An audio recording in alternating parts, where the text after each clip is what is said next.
and welcome to your Thursday edition of the This Is Ibrox podcast. A lot earlier than usual, but I think me and Tommy both have some home truths to off our chest, some frustrations from last night. I think we're all still a bit miffed of how that game went and why it went so wrong. Obviously, the title of the podcast is going to be Did Danny Rohl Get Everything Wrong? So we'll try and come on to that and just a bit of a breakdown of what we need to stop doing as a team, I think, as much as anything. My name's Ian Mitchell, and I say I'm joined by Tommy. Tommy, how are you doing? We obviously watched the game together last night. I know in the moment you were quite annoyed, but has that calmed down any? How are the frustrations this morning?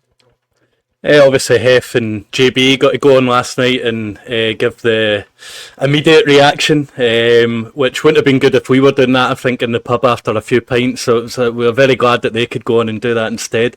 But yeah, now having calmed down about it, a couple of thoughts about it that we'll go over. I think we'll go right back to the start. Again, we're not going to go through the whole game itself because that's the whole point of the post-match last night. Hef and JB done that very well. As you said, there was a lot less swearing, I think, if we were in charge of that one. But the thing that frustrates me as a fan, and this goes back to the Clement era as well, when you see something in a starting lineup that you know doesn't work, it then transpires in front of you and it doesn't work.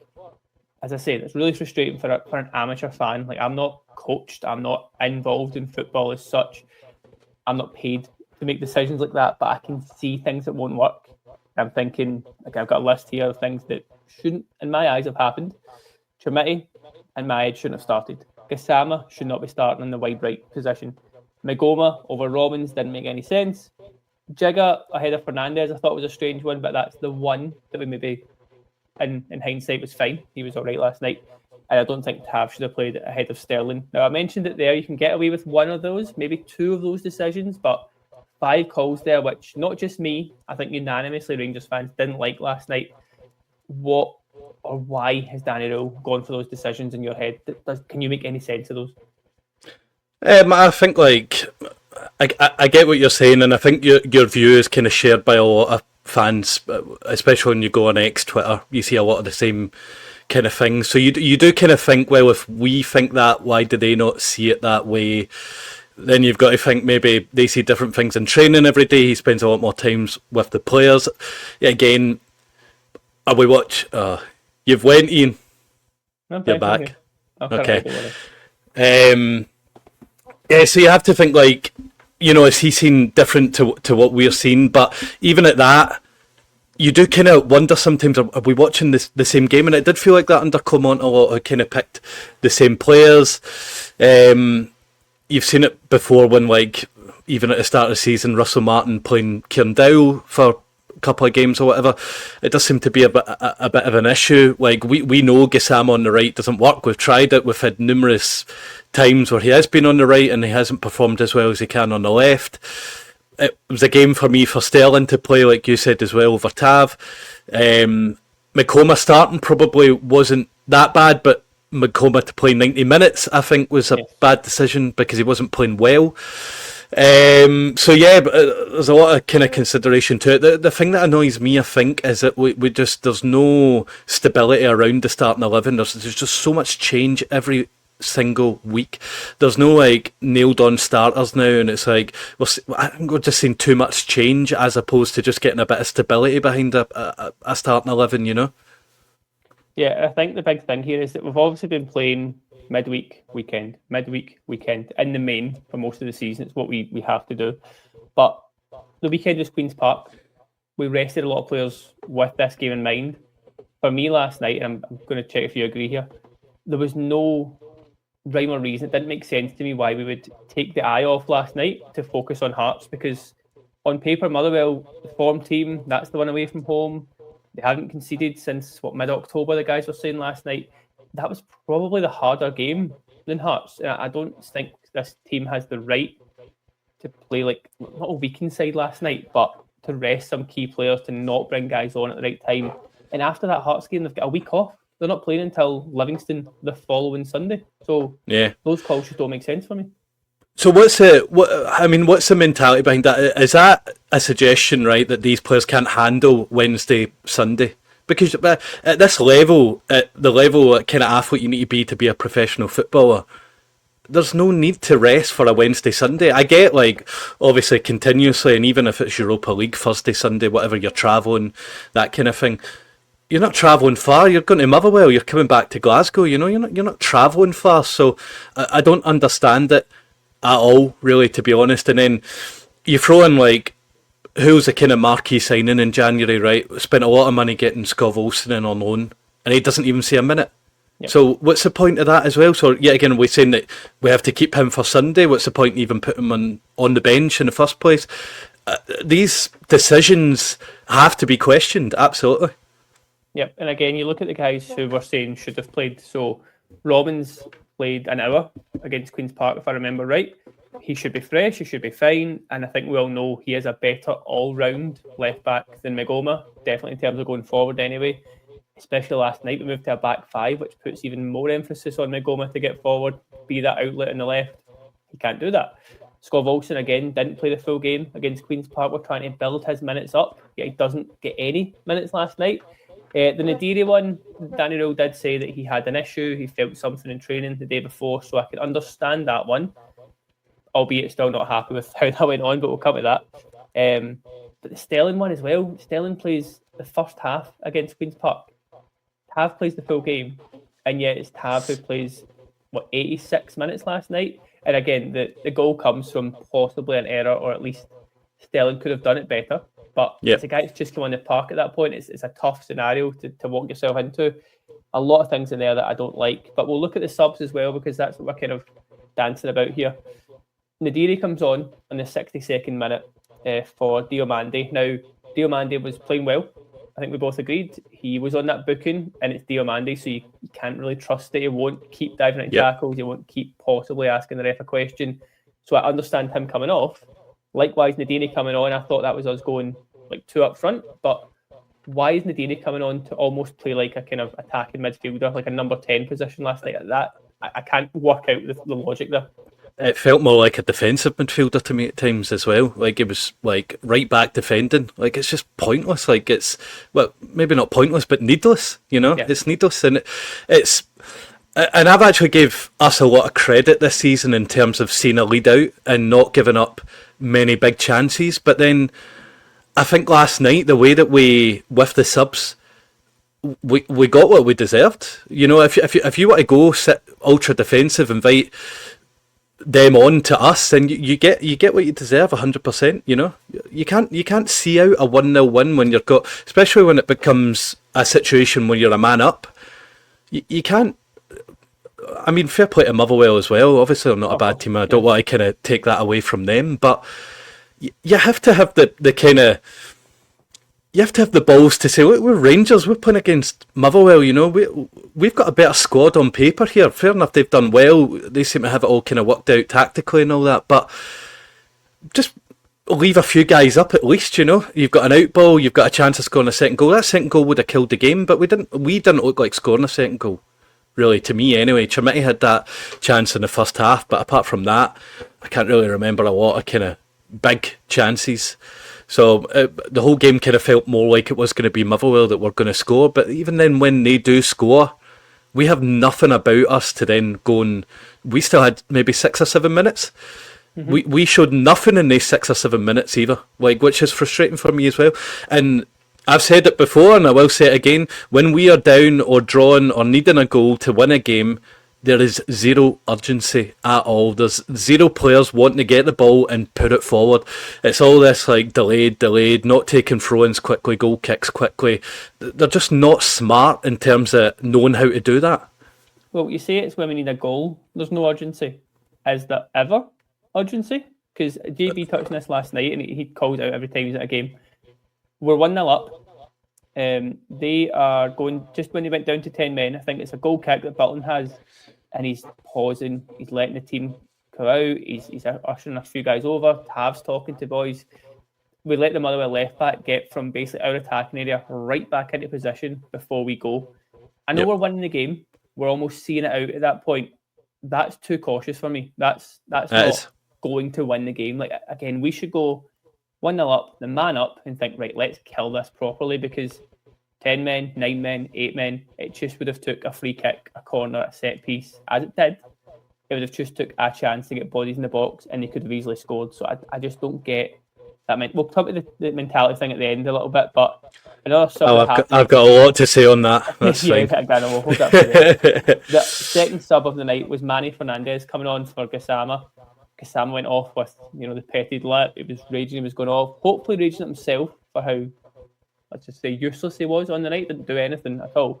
But that's a big statement of a sub for me. That is, right, we're going to use this last 15, 20 minutes and see this out. There's a clip that's going about Twitter just now of Fabregas talking about it. I think John Walker shared it last night, where he's saying, as soon as you're the opposition team and you see an attacker come off for a centre-back and that other team goes from the back four to a back five, it's just like an admission of, right, we're now going to try and see this out. It almost invites the other team onto you. And even though they go to 10 men a few minutes later, that's how it felt for me. It felt Motherwell saw that and went, right, we can put another body forward now. We can go for it a bit more. Whereas if that was Scott Olsen or Ant-Man even coming on for Gassama, I think that would have done us better in the last 20 minutes.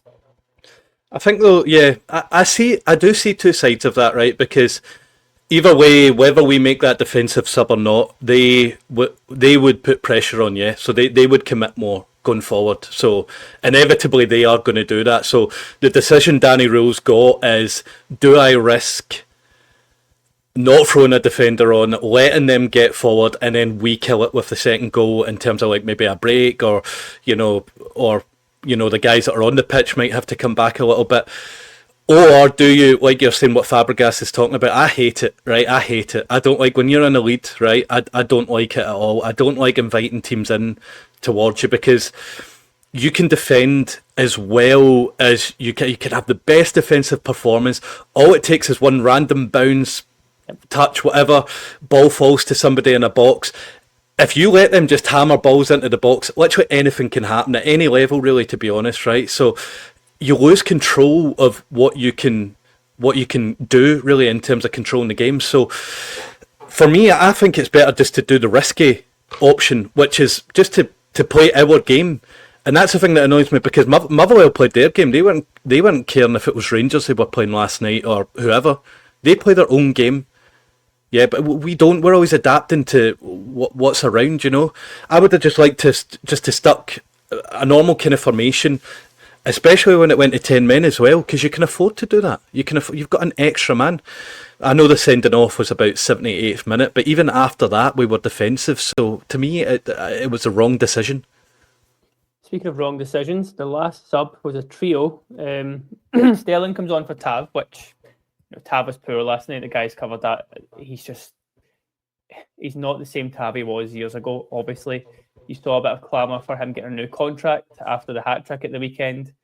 I think that's Tav right now. You can play him against Queen's Park. He'll still score. He'll still create. He'll still be great. He can't defend, period. At this point, Sterling should have been on a lot sooner for me. But the other two, Majovski and Asgard, come on.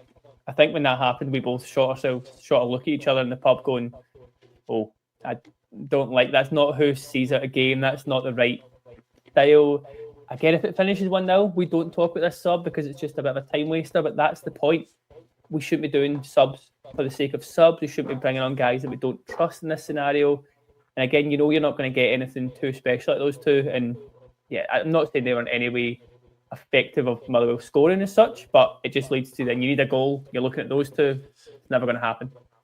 But that's the thing as well, isn't it? So if the mindset is, right, Fernandez is coming on, add an extra defender, and then your next sub is Asgard, well, what do you want? Do you want to defend or do you want to create? I know Asgard's not the best at creating anyway, but like that, he's an attacking-minded midfielder, so you're kind of conflicting a little bit there as well. So if that's the way that we wanted to go, why not just throw on another defensive-minded player? So I didn't get what we were doing, really, to be honest. And yet again, if it finishes 1-0, we're not questioning it, but it didn't, so we're absolutely going to question everything, Yeah, and the biggest question of the subs overall is the fact, as I say, no Ant-Man, no Scott Olsen, no Romans at all. Three guys, for different reasons, but three guys that we're trying to build minutes into, three guys that I'd imagine, maybe not Ant-Man as such, but he probably will feature.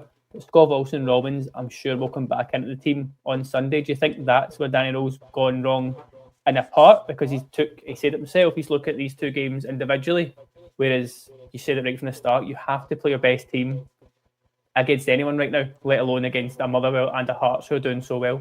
How can you not play your best team? That's what I don't understand. And if anything, like, I feel like the harder game was last night rather than Sunday. And yet again, no disrespect to Motherwell or Hearts for that, but I just always fancy us at home. And obviously Motherwell's their home record has been really good. So I thought last night was a harder game. So surely if you were going to have that rest element, or guys can't do the 2 games, you play your best 11 last night, which I don't think last night was the best 11. So I don't get it, but yet again, I'll go back to it. I don't get it. You don't need to rest for a month, especially like you were saying, you've got the rest after Hearts to Livy. So let these guys just burn themselves out for 2 games and give them the rest then. That's what I don't understand either. So yeah, no, again, makes sense. You look at teams like Hearts who have their injuries, so they're having to put the same guys on the pitch every time. I think we can pretty much name the Celtic team in terms of like at least 9 or 10 of them every week, and it's that familiarity that does them so well season after season, whereas we now have, we think, good options, which is nice. You can refresh from the bench, but surely you start strong and then use the bench. This felt a bit all over the place last night. We talked about mentality, we talked about tactics. I'm going to try and combine them a little bit here because I've got a few notes of things that I didn't like that I seen last night. Nothing shocking because it's what I also seen at the Hibs game at Easter Road that we drew 0-0 3 weeks ago. But it's the slow, cautious style. It's a real lack of just keeping the ball. That whole defensive mindset, does that come from Danny Rohl? Is he just too safe a coach? Is he too cautious a coach? Or is it still this whole thing? He's not working with the best Rangers squad ever, but why is it so tough on the eye at times?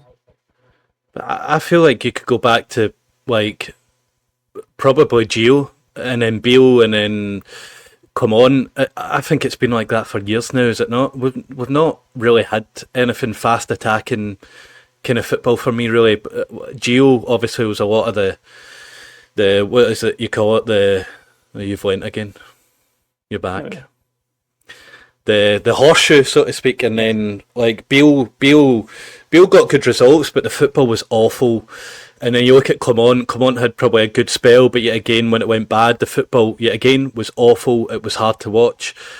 Russell Martin, I don't need to say anything. And then but that is the big difference for me, right? Is that like I can take like the draws, the defeats, or whatever if there's an element of the game where you think, do you know what, we've actually showed up, we maybe got a bit unlucky, we've missed some chances, but that whole game you've got that feeling of we're going to score, we've put pressure on the full game, whatever. I want to see us like that, relentless, putting pressure on, not settling for 1-0s, realising, that, we need to have a winning mentality, and mentality is what we will touch on, but I think it does go back to that, it's like been an issue for years. Yeah, but I think we tried to talk about this last night after a few pints, but how can that be the case? Because yes, Tav's still there, but aside from that, it's pretty much a different squad every season. It's different managers every season. It's this year especially, it's been different challenges in terms of Hearts have became a force. Celtic haven't been quite what they were, so there shouldn't be that big mentality shift. And like if you look at Old Firms recently, we've had Celtic's number in the most part. So how can all that be true, but it's still the same like core fundamental problem year after year? I'm not sure the answer to it, but interestingly, when I was out a run this morning, I was listening to the overlap, and they had Ange on obviously after Thomas Frank getting sacked from Spurs. They were talking about Tottenham over the years have had, they've tried to get winning managers in when they went Mourinho, Conte, and then they've tried different approaches, but they have that kind of tag of being Spursy, and they can't get away from it. So it would be the same question there as well. None of them were really able to kind of fundamentally point why that is. So it is very hard to think what is the issue. Could you maybe say we have had the same captain for however many years? I don't think it's fully on that, but it's probably lots of micro elements to it, but how do you fix it? I wish I knew. Very, very lucky man for that. The fact there, Motherwell had more shots, more corners, more possession, way more passes, almost double the amount of passes overall. And we know that's how Motherwell play, but surely that's how a Rangers side should play. And now Danny Rohl has done a remarkable job. He's got us back in a title race we had no right to still be in. He done that through playing this same cautious, reserved way, not conceding many chances, not conceding goals, getting set piece FCs been branded at us. Do you think that's why he's continuing to do this, even with slightly better players that have come through the door? Do you think this is just his style? Or I think something a lot of the Sheffield Wednesday fans said was that he came in down there, looked at what he had, shored them up, and just tried to guarantee survival, and then built on that the following season. Do you think that's been his plan here, just to do this style? Because it's been working, and again, if last night had finished 1-0, it would have worked, but when it doesn't, that's when these questions come back. Should we be seeing a better product? For me, we shouldn't be going to Motherwell and getting battered, passing, possession-wise. That just shouldn't happen, but it did. Why is that? I think maybe that's a bit like taking a bit away of credit to Motherwell, really, to be honest, as well. I think they have been brilliant, and they have been kind of focused on a possession-based game. Having more of the ball doesn't necessarily mean being the better team, albeit they were. So them having more of the ball wasn't really a concern. It was more obviously other elements of the game. They were a lot smarter with like fouls as well. They had 11 fouls to 2 bookings. We had 7 fouls to 3 bookings. So in terms of like fouls and stuff, and you could probably argue a few of theirs should have been bookings and a few hours were maybe soft, but like it's probably just smarter play as well. Like, and they were winning, they were diving about a lot trying to win free kicks. So it's just smart play, really, to be honest. That we don't really have that in us really at all either. I don't think, in my opinion. But yeah, maybe we'll see. Like, saying I have touched on maybe like Danny Rohl could come under some scrutiny the same way Clement did, where he'd done so well to get us back into a title fight. We were in the title fight, the inevitable happens where we bottle it, and then Clement comes under kind of like a bit of criticism for that. Are we going to see that with Danny Rohl? And then is that going to affect him going into next season? That's a worry, really, to be honest, because like everything is situational, isn't it? So at the time when he comes in, you're thinking, right, just do your best. Does his best, and that's probably a bad thing for him now, because if you now do have a slip up, then that's on you. Even though you've done all that hard work to get us into this position, like, that's your fault. So, you know what our fans are like, and ourselves as well. We just always expect the best, don't we? So when we're in a title fight, we expect to win games, So it's a weird one. I hope it doesn't impact him. I've read tweets already saying he's clueless and whatever, and like major red flags. Like, sure, yeah, like a little bit, but I don't think it's as much as what people are kind of going on about, in my opinion. And I think like go on. What I was going to say was, I think like obviously, yeah, again, I talk about like situational. I think like if you were to ask people before the game, would you take a draw at Motherwell? A lot of people would probably say, yeah, it would probably be okay. But again, you look at the circumstances of it. That's what people are annoyed at. So both of these things can be true. A point could be good, but also the way that the point was gained was bad. So I get it. I think those external factors don't help either. Like we were all checking the Celtic score last night. We all saw it was 1-8 going into the 88th minute, I think. We all kind of know what's going to happen, but that's kind of the point that we're trying to dance around here. We know what's going to happen with them. Yet when we concede, we also know what's going to happen. We're not going to get that winner the way they will. Like guys, Hearts the night before, I watched that game. I was not impressed with them at all, but they get the winner. It's just that kind of. You have to think, right? What if Celtic and Hearts both won 3-0, let's say, as an example, right, this week. And let's say Motherwell were 1-0 up against us and we scored in the last minute to equalise. We would see that as probably, right, that's all right, we came back, we got the point. We'd be annoyed, obviously, at dropping points, I suppose, but I think for me the thing is now the momentum that Hearts and Celtic will probably get off of that, like, against the momentum that we will lose from conceding late. So it's big mentality shifts, which is the problem. What did you make of Danny Rohl's comments after the game? Again, I was a bit annoyed last night. You'll have to tell me them, because I've not. I've stayed off Twitter. I've only went on a little bit. I've not saw a lot. Basically, the point, and I think it was taken out of context a little bit, but it sort of mirrors what you said there, in that if you'd offered him a draw before the game, it is what it is. I think was his exact wording. A few people have read into that he's accepting a draw or that he's okay with a draw. I see what he means. They're a very good side, great at home, as we're touching on, but you need to go and win that game, and that's the big factor in all this for me. You have to go and win games. You have to go and win league titles. You can't just hope that you don't concede or hope that you hold on for the 1-0. And that's the big thing that's annoyed me overnight anyway. It's just that whole, I don't care what Danny Rohl says in that sense, because he's just going to say one thing and talk to the players a lot differently. Of course he is, but when you see those comments come out after, it just sort of angers you again, I think. Yeah, and I think he probably could have acknowledged that, yeah, maybe a point would have been good beforehand, but the way that we got the point was not good. The way that we were ahead with a man advantage, and we couldn't see the game out. So he maybe should have kind of touched on it in that manner, I suppose. But yeah, I suppose the way that they are media trained and stuff like that. I don't really get too annoyed or read into too much on, unless it's something absolutely ridiculous. I don't really read too much into stuff like that. The amount of media training these guys get in terms of what they say, it's always the same jargon, isn't it? So yeah, like robots eventually. Yeah. That puts us 5 behind Hearts now, having played the same amount of games, and only the 1 point ahead of Celtic, who have a game in hand over us now. I think it's going week to week here. It's changing dramatically, but we're probably now third favourites for the league, just based on that and based on the fact we've got a difficult spell post-split to come.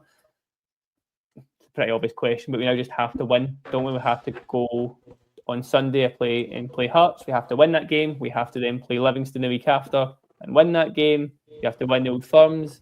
There's no wiggle room whatsoever now, is there? Yeah, but do you know what? We touched on this in the pub last night as well. What's annoying is it feels like, as a Rangers fan, right, you're always on about, oh well, if we win the next, we never focus on the now, and it's always like, right, we drop points, right, we need to get back to focusing on winning the next 3, right, drop points again, right, we need to focus. Sort out the right now, but the concerns that I've got, well, to be honest, to be a bit positive, right, their rescheduled game isn't until after us, right? So if we go and beat Hearts, Livy, Celtic, we'll four ahead of them with the game in hand, right? So it's not the end of the world if we win the next 3, but yet again, this is what I'm talking about. It's always, we need to do this, we need to do that, rather than just, doing it there and then. But for me, last night could have been big because, and I don't know if I've mentioned it on the pod, I've mentioned it kind of like in our chats, but we need a lead, in my example, going into the split, right? If we are behind going into the split, I don't think we win the league. If we are ahead going into the split, then I think we're obviously going to be in a better position. The reason for that is we go to Parkhead in the split. Now, to my memory, since the split was a thing, and maybe someone can correct me if I'm wrong, we have never won a game at Parkhead in a split fixture. So anytime we beat them at Parkhead since the split was formed has either been the first Old Firm or the third Old Firm.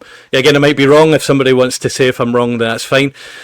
So for me, that is like, maybe we're due one, I don't know, but if we're behind, and a draw's no good, then I don't see us going there and winning in the split fixture. So, and yet again, we've got Tynecastle to go to as well. So for me, we need a lead going into that split. So yet again, we have to beat Hearts now. We all know that. But we now also need to beat Celtic. We need to win the next 3. No pressure. No pressure at all. It was a difficult night. We are going to have difficult nights in this run-in. The thing that has given me a bit of hope is when people are saying we're only like a third of the way through the season. There's still 12 games to go. We've got new players who should and must, for me, now be playing from the start. The Hearts 12 Cup finals. 12 Cup finals, yeah. The whole football get it right out there. We'll be there for all of them. We'll have post-match for every game from this point on. We'll have our usual slots on Tuesdays, Thursdays and Sundays, so make sure you're subscribing so you don't miss any of that. We'll be on the Gantry Sunday. Platforms. We'll be on the Gantry Sunday, but needing a win. I think the fans need a win just to kind of get back on side, because there's a few of us I feel like I'm putting myself in this camp who are starting to lose hope after finally getting up there for hope. So let's hope by Sunday we're all smiling again and it's all rosy. But thanks very much for joining us. We'll be back, as we say, on Sunday. Might have a show tomorrow night, depending on one or two things, so keep an eye out on that. But yeah, if not, we'll see you Sunday, guys. Thank you.